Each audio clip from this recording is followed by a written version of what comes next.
Hello guys, अस्सलाम वालेकुम। I hope कि आप सब ठीक होंगे। मैं आज आपको बताऊंगा कि ख़ारिश क्या होती है, इसकी वजह क्या होती है और किस वजह से ये होती है।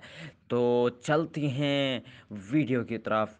सबसे पहले मैं अगर आपको बताऊं कि ख़ारिश इंसानी जिल्द पर बहुत से सेंसर्स होते हैं, मसलन दर्जा हरारत के सेंसर्स, दबाव के सेंसर्स, दर्द के सेंसर, जो मुख्तलिफ़ किस्म की चीज़ों को सेंस करते हैं।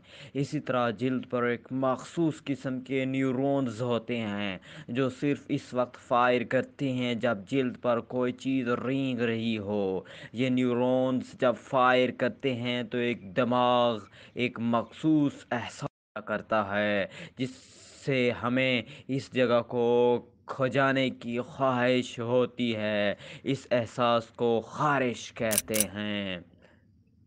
और ये न्यूरॉन्स कुछ केमिकल्स से भी मुतासर होकर फायर करने लगते हैं। कुछ हशरात के लुआब दहन में ऐसे केमिकल्स होते हैं जिनसे ये न्यूरॉन्स फायर करने लगते हैं।